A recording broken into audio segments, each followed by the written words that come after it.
Begitu Tiara selesai bicara, dia meletakkan nampan di tangannya ke atas meja kopi dengan hati-hati. Sementara itu Sofyan diam-diam mengamati interaksi mereka berdua sejak Tiara masuk. Saat ini dia tidak perlu berpikir keras karena dia bisa melihat hubungan di antara keduanya dengan jelas, terutama saat dia melihat tatapan lembut yang jelas di mata Niko. Dia kemudian mengamati Tiara dengan cermat.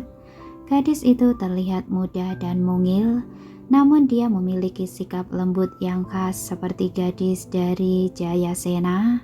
Dengan memakai gaun berlengan panjang yang sederhana, sosoknya mengeluarkan aura yang menarik. Sofyan merasa agak terkejut saat menyadari hal itu. Iya, saya tidak pernah menyangka kalau Niko akan menyukai gadis seperti ini. Niko, apa kamu tidak ingin memperkenalkan dia? Sofyan terbatuk kecil dan menatap Niko sambil tersenyum.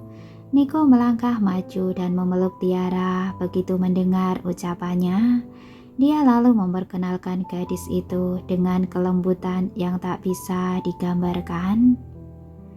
Ini tunangan saya, Tiara Romario. Dia menjeda ucapannya lalu melanjutkannya dengan memperkenalkan Sofyan pada Tiara. Dia adalah pemimpin yang saya ceritakan kemarin. Kamu bisa memanggilnya Pak Sofyan. Tiara menyapa Sofyan sambil tersenyum ramah. Pak Sofyan. Sofyan mengangguk dan ikut menyapa. Halo. Mereka bertiga mulai berbasa-basi sejenak. Tiara kemudian pamit pergi karena merasa kedua pria itu ingin membahas sesuatu yang penting. Setelah Niko menyaksikan kepergian Tiara, dia kembali duduk di sofa. Dia langsung berbicara ke intinya dan membahas tentang penyelidikan keberadaan Sofyan terakhir kali setelah meneguk tehnya. Apa Anda sudah menemukan informasi tentang penyelidikan keberadaan Anda kali ini? Saat Sofyan mendengarnya, raut wajahnya agak menegang. Tak lama kemudian dia mencoba menenangkan dirinya. Saya sudah menyerahkan penyelidikan ini kepada bawahan saya. Jadi saya masih tidak tahu situasi pastinya. Niko menatap lurus ke arah Sofyan begitu mendengarnya. Meskipun Sofyan bisa menutupi raut wajahnya sekarang, dia masih bisa merasakan ada yang tidak beres, terutama saat pria itu terlihat menegang sebelum bicara. Saat itu dia teringat pada dugaannya sebelumnya dan menatap Sofyan dengan penuh arti. Pak Sofyan, apa Anda tidak ingin mengatakannya? Atau Anda sedang mencoba melindunginya? Karena Sofyan sudah merasa bersalah sejak awal, matanya semakin berkedip-kedip setelah mendengar kalimat itu. Tanpa ragu, Niko bisa memahami semuanya dan semakin yakin dengan dugaannya. Orang itu, Jenna kan? Meskipun kalimatnya terdengar penuh selidik, raut wajahnya terlihat sangat yakin. Sofyan terdiam mendengar pertanyaannya. Begitu Niko melihatnya, dia langsung tahu kalau dirinya benar. Karena itu dia mengerutkan alisnya dan berkata dengan nada tidak setuju. Apa menurut Anda, melindunginya seperti ini adalah hal yang benar? Saya benar-benar tidak bisa menyembunyikan apapun darimu. Sofyan mendesah. Saat ini dia tidak ada gunanya lagi menyembunyikan kebenarannya, sehingga dia menyatakannya dengan gamblang. Jenna melakukan ini karena kamu. Teruslah memanjakannya. Dia sudah melanggar hukum dengan melakukan kejahatan seperti itu. Niko jelas merasa kesal dengan tindakannya dan dia juga mengungkapkan pendiriannya. Setelah misi ini selesai, Anda bisa membawanya pergi. Saya sudah cukup lama membantu Anda merawatnya. Sofyan sejenak merasa ragu karena Jena sudah melewati batas kali ini. Meskipun demikian, dia merasa bisa membenarkan tindakan Jena karena gadis itu punya alasan di baliknya. Niko, saya pikir kamu bisa memahami pikiran Jena. Entah saat kalian menjadi sahabat ketika di akademi militer dulu, atau karena latar belakang keluarga. Saya selalu merasa kalau kalian berdua cocok untuk bersama. Tapi saya tidak pernah menyangka kalau kamu akan jatuh cinta pada orang lain.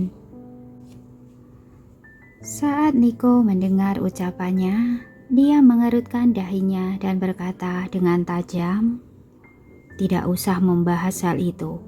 Entah saya sudah memiliki orang yang saya cintai ataupun tidak. Saya tidak akan menumbuhkan perasaan saya untuknya."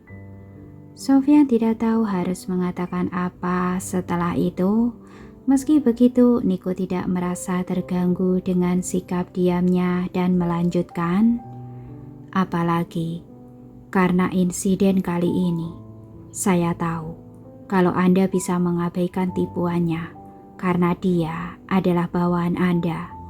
Tapi saya tidak bisa." Sofyan menampilkan raut pasrah di wajahnya. Di saat yang bersamaan, dia mengabaikan suara hatinya untuk mencoba membujuk Niko. Menurutnya dia tahu sudah tidak ada jalan kembali untuk masalah ini. Sambil memikirkan hal ini, dia berdiri dan berkata dengan serius, "Saya akan kembali dan melaporkannya ke atasan dalam beberapa hari. Saya akan membawa Jena ikut serta." Niko mengangguk serasa berdiri untuk mengantar kepergian Sofyan. Saat Sofyan melihat ini, dia seperti memikirkan sesuatu dan mendesah, "Ayo kita makan bersama sebelum saya pergi. Jika tidak, kita tidak akan tahu kapan kita bisa bertemu lagi." Demi Sofyan, Niko akhirnya menerima permintaan itu. Setelah Sofyan meninggalkan perumahan berlian, dia pergi mengunjungi Jena. "Pak Sofyan, kenapa Anda kemari?" Jena merasa ada yang janggal, namun dia tetap mempersilahkan Sofyan duduk. Sementara itu, Sheila menyajikan teh untuk mereka sebelum meninggalkan mereka berdua. Sofyan mengangkat cangkir tehnya dan meneguknya sebelum bertanya dengan khawatir, "Bagaimana lukamu?" "Lukanya sudah membaik sekarang. Anda tidak perlu khawatir," jawab Jena sambil tersenyum. Sofyan mengangguk. "Itu bagus. Saya datang ke sini untuk memberitahumu kalau saya akan kembali ke markas utama dalam beberapa hari, dan kamu akan ikut dengan saya." Senyuman gadis itu langsung berubah kaku begitu mendengar kabar itu. Meski begitu, dia segera tersadar dan berpikir kalau pria itu pasti punya alasan. Bagaimanapun dia sudah setuju dirinya tinggal di sini untuk menyembuhkan diri sebelumnya. "Pak Sofyan, apa Niko yang meminta Anda membawa saya?" "Kita sudah pergi terlalu lama. Kamu harus kembali bersama saya karena kondisimu sudah membaik." Sofyan mengabaikan pertanyaannya. Meski demikian, Jena tidak mau pergi dan bergumam sambil mengerutkan dahinya, "Tapi ini tidak seperti yang Anda katakan sebelumnya. Dulunya, saya pikir kamu tidak mau pergi. Jadi saya membiarkanmu di sini. Tapi kamu tidak bisa terus tinggal di sini lagi." Sambil mengamati gadis itu, Sofyan berusaha membujuknya. "Ditambah lagi, Niko sudah bertunangan sekarang. Hanya tinggal menunggu waktu sampai kamu menyerah." "Apa yang tidak dia sukai dari saya?" Jena tidak menyukai apa yang baru saja didengarnya. Kecemburuan terus tumbuh di dalam dirinya sehingga dia bertanya, Bagaimana bisa wanita itu lebih baik daripada saya? Sofyan mengerutkan dahinya dan menatapnya dengan tatapan yang sulit dipahami. Dia khawatir kalau gadis itu akan menjadi keras kepala terkait masalah ini dan kalau dia akan melakukan sesuatu yang tidak bisa diubah lagi. Jenna, jangan terlalu keras kepala. Kamu harus berhenti menguji batas kesabaran Niko. Saya tidak pernah melakukan itu. Jenna refleks membantahnya. Sayangnya Sofyan sudah muak dengan sikapnya sehingga dia memperingatinya dengan tegas. Bagaimanapun juga, kamu jauh lebih mengenal Niko daripada siapapun. Dia tidak suka jika ada orang yang memaksanya melakukan sesuatu untuk tujuan yang tidak baik. Mendengar itu, Jenna menggigit bibirnya keras. Saya hanya ingin memperjuangkan kebahagiaan saya. Apa salah kalau saya melakukannya? Dia tidak ingin mengubah pendiriannya sehingga dia mendongak menatap Sofyan. Sepasang mata cantiknya sudah basah dan dia terlihat sangat sedih. Melihat hal itu, Sofyan hanya bisa mendesah karena dirinya jarang sekali melihat Jenna yang lemah seperti itu. Menurutnya Jenna selalu bersikap seperti seorang gadis yang kuat. Dia paham kalau Jenna bersikap seperti ini karena dia sangat menyukai Niko. Namun seberapa besar pun dia menyukainya, dia sudah kehilangan kesempatan untuk bisa bersamanya. Jenna, kamu tidak salah jika menyukai Niko. Masalahnya adalah Niko tidak menyukaimu dan dia bahkan sudah punya tunangan. Jadi kamu tidak boleh mengganggunya lagi. Sofyan tidak ingin memperpanjang masalah ini lagi, jadi dia mengganti topiknya dan menegurnya. Apalagi, alasan utama kamu gagal dalam misi kali ini adalah karena kamu membiarkan emosi menguasaimu. Jenna langsung merasa bersalah begitu mendengarnya, sehingga dia menunduk dan mencoba menghindari kontak mata dengannya. Sofyan bahkan berbicara dengan lebih serius, berpura-pura kalau dirinya tidak menyadari apa yang sedang dilakukan Jenna. Perasaan pribadimu sudah mempengaruhi keputusanmu selama misi ini. Karena kamu terluka selama bertugas. Saya hanya memberimu peringatan tanpa melaporkanmu langsung ke atasan. Namun saya berharap kamu bisa memperbaiki kesalahanmu untuk kedepannya dan berada dalam kondisi yang terbaik saat kembali bekerja. Saya juga tidak ingin menyaksikan hal yang sama terjadi lagi. Gunakanlah beberapa hari ke depan untuk menyegarkan pikiranmu. Jenna terus diam mendengar ceramahnya. Bayangan bulu matanya menutupi mata gelapnya yang dipenuhi dengan tatapan jahat karena suasana hatinya juga ikut memburuk. Di sisi lain, di perumahan berlian, Tiara segera menghampiri Niko setelah dia mengantar Sofyan keluar. Niko, apa terjadi sesuatu?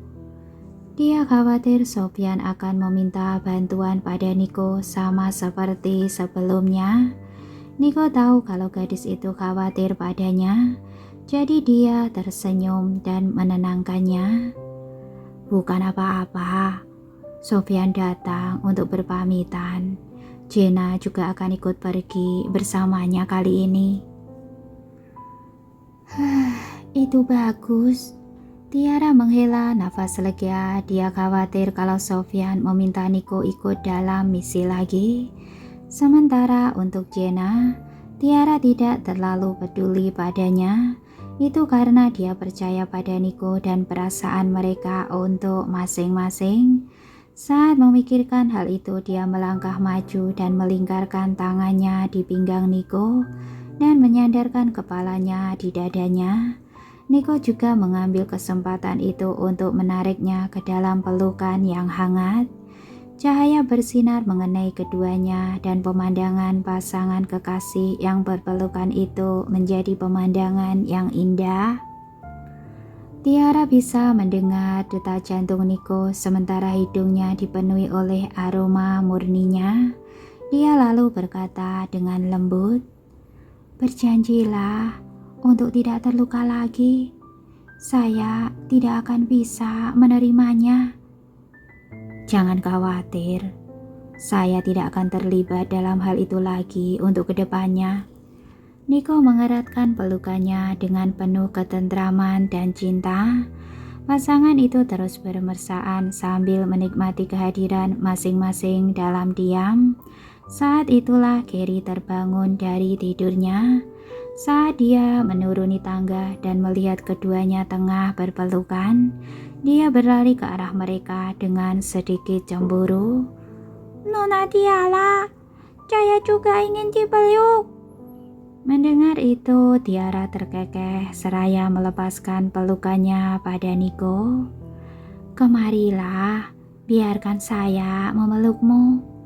Dia mengatakan itu sembari berlutut dan memeluk Gary. Bocah itu memeluknya dengan bahagia, tak lupa memperlihatkan sikap manisnya. "Nona Tiara, saya juga ingin mendapatkan ciuman." "Baiklah, saya akan memberikanmu ciuman." Tiara lalu tersenyum dan mengecup pipi Gary. Gary terkekeh senang sampai mata bulatnya menyipit. Tentunya dia tidak ragu melirik ke arah ayahnya. Niko merasa lucu karena anaknya sedang merebut perhatian Tiara darinya. Tiara tidak menyadari adanya pertarungan rahasia yang dilakukan pasangan anak dan ayah itu di depannya. Dengan Gary di dalam pelukannya, dia berjalan ke ruang tamu dan duduk di sofa. Niko mengikutinya dan refleks duduk di sebelahnya. Dia khawatir lengan Tiara akan sakit karena menggendong bocah itu karena dia ingat kalau berat badan Gary sudah naik. Karena itu dia menjulurkan tangannya dan menawarkan, "Lenganmu mungkin akan sakit setelah menggendongnya. Biar saya saja yang menggendongnya."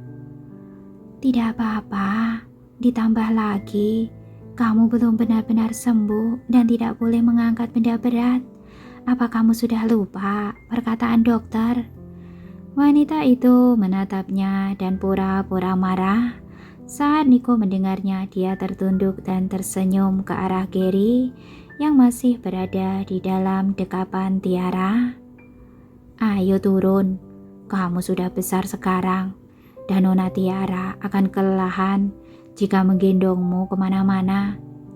Meskipun enggan, Gary perlahan turun dari pelukan Tiara dengan patuh. Dia tidak ingin menjadi alasan Tiara lelah. "Nona Tiara, apa lenganmu sakit? Biarkan saya memijatnya untukmu." Begitu mengatakan hal itu, dia mulai memijatnya. Hati Tiara melembut saat melihat pemandangan itu. Saat ini mereka bertiga berinteraksi dengan harmonis layaknya sebuah keluarga. Tawa ria mereka memenuhi ruang tamu membuat Andi yang sedang melakukan tugasnya di taman tersenyum lega. Sudah lama sekali dia tidak pernah mendengar Niko dan Gary tertawa lepas seperti itu. Beberapa hari kemudian Tiara bertanya pada Niko, "Apa kamu punya kegiatan nanti malam?" "Saya berencana membawa Gary untuk menjenguk Tuan Besar Samuel di rumah sakit nanti," jawab Niko jujur. Tiara mengangguk. "Kalau begitu, saya akan pergi menemui Pandu. Dia belum tahu kalau saya sudah kembali." "Saya akan meminta Andi untuk menyiapkan sopir untukmu." "Oke." Dengan begitu keduanya membawa Gary bersama mereka dan pergi meninggalkan rumah.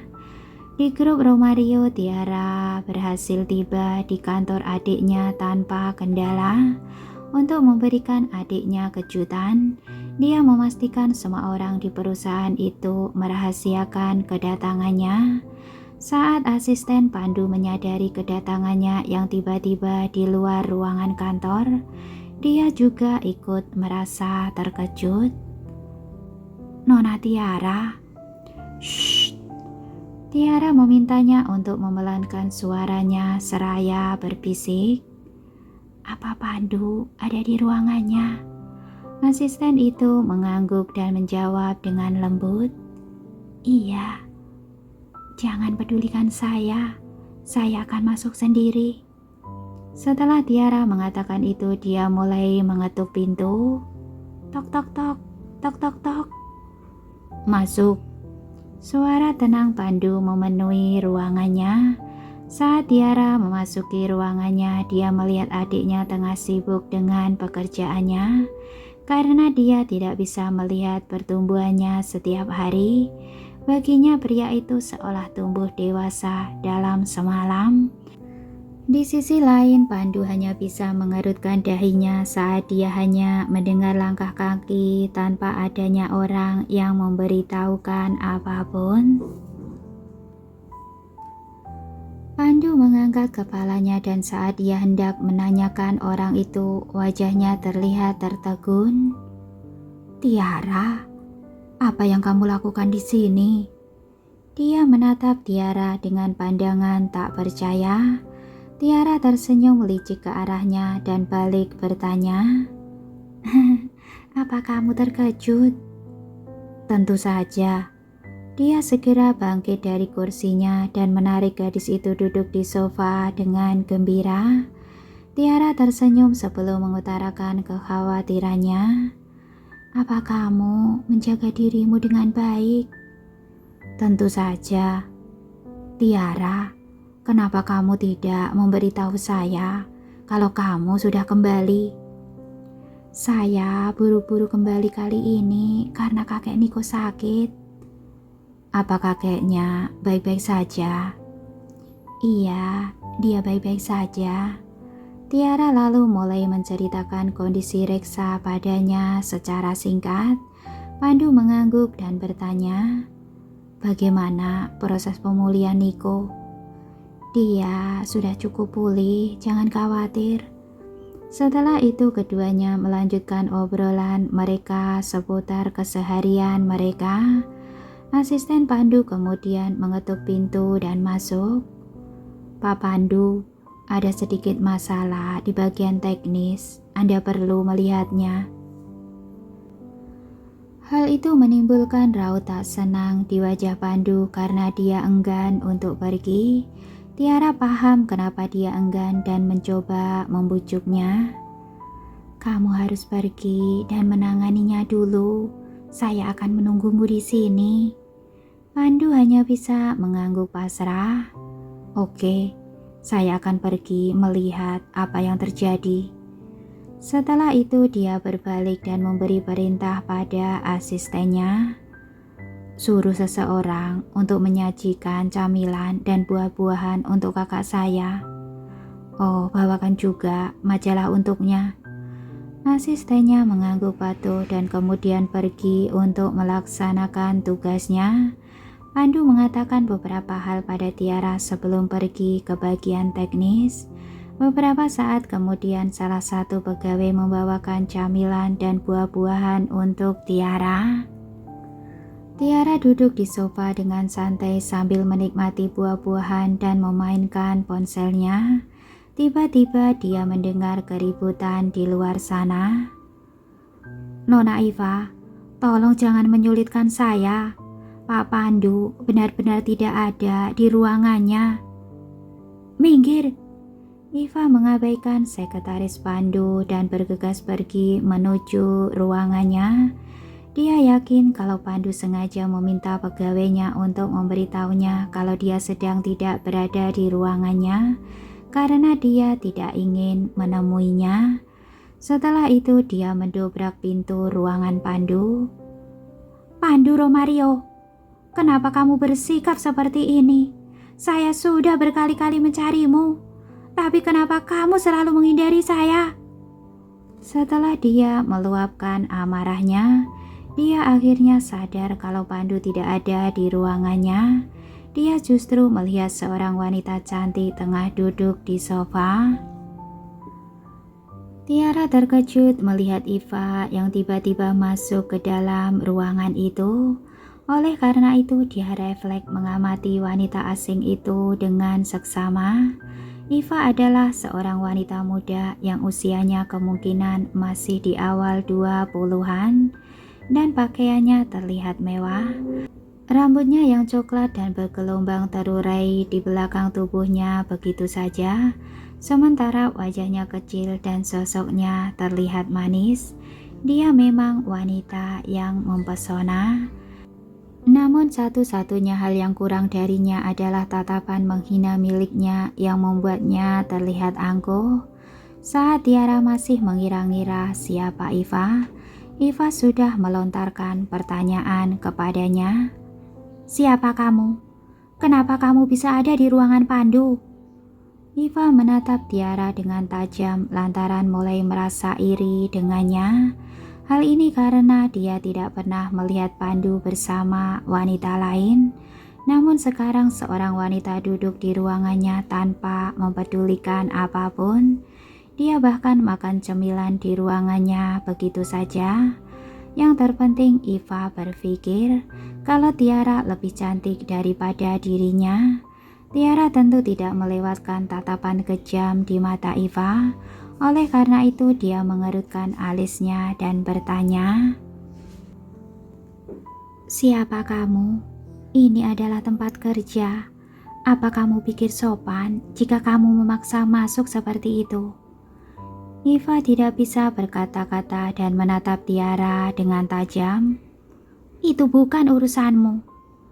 Tiara mengerutkan dahinya tidak senang saat mendengar itu. Hawa di dalam ruangan itu tiba-tiba saja berubah tegang. Sekretaris Pandu segera menjelaskan situasinya kepadanya dengan berbisik setelah melihat itu. Nona Tiara, dia adalah putri dari salah satu klien kami. Setelah bertemu dengan Pak Pandu, dia terus mengganggu beliau. Oh, Tiara merasa aneh sekaligus kagum secara bersamaan. Bagaimanapun kabar bagus jika adiknya sudah memiliki pengagum, meski gadis itu mungkin akan cukup merepotkan. Oke, untuk hari ini sekian dulu dan insya Allah akan saya sambung di hari besok. Wassalamualaikum warahmatullahi wabarakatuh.